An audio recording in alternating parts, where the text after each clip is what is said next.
guys, welcome to my first video.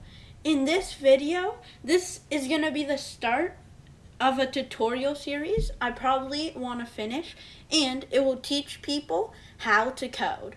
In this video, we are going to be learning how to use the print in code. But before we start, make sure that in the top of your screen, you see this View tab. You want to click it and open the output so you can see everything that's happening. Now, you want to go to the workspace and you're going to press the plus button and create a script. This is how we're going to learn how to use the print. You may be asking, what does the print even do? So, you're going to want to play. You can see there's a little play right here. And what it should do is if you've opened the output, it should say hello world. And we know that what it's going to say because we made it say it right here. But let's just say we wanted it to say, this is a sentence, all right? Whatever sentence you want. You can put whatever you want in these quotation marks. Then you press play, and it will say whatever you have in the quotation marks. But there actually is multiple types of printing. We, right now, learned how to use a string. A string is it will print whatever is in the quotation marks. But if you wanted to use a number value, let's just say with quotation marks, this is the wrong way to do it. 5 plus 3. Then, in response, it will give us 5 plus 3 because there's quotation marks. But if you get rid of all of the quotation marks, then it will print 8 because 5 plus 3 is equal to 8. A Boolean is a true or false statement. So it can either be true or false. Another cool thing about coding is if, let's say, you just wanted to make a comment on this, you can press space, dash, dash, and then you can type whatever you want to type.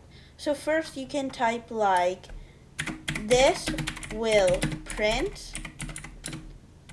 false. And this will not affect any of your code. So if it's gray, it should be gray like this, and it won't affect any of your code. Printing will not sadly show up in your game. It will only show in the output. So no matter what you put for print, it won't be able to show in your game.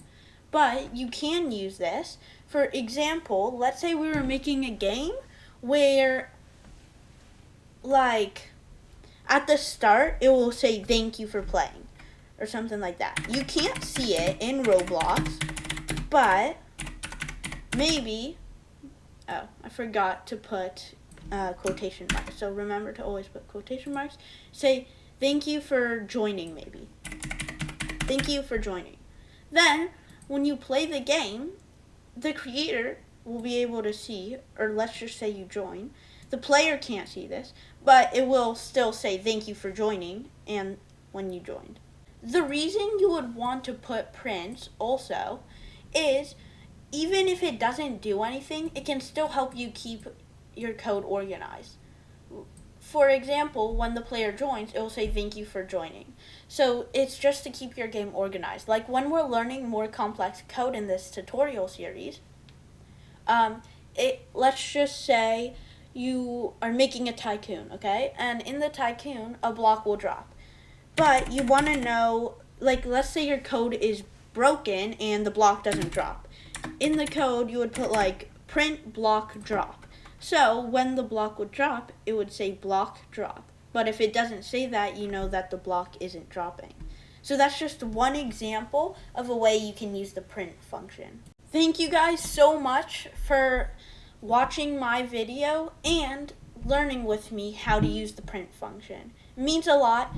If you want to see more videos or more videos in this tutorial series, you can like and subscribe when I post them, just to make sure you don't miss any. So thank you guys for watching. It means a lot to me, and I will see you in the next video. Bye!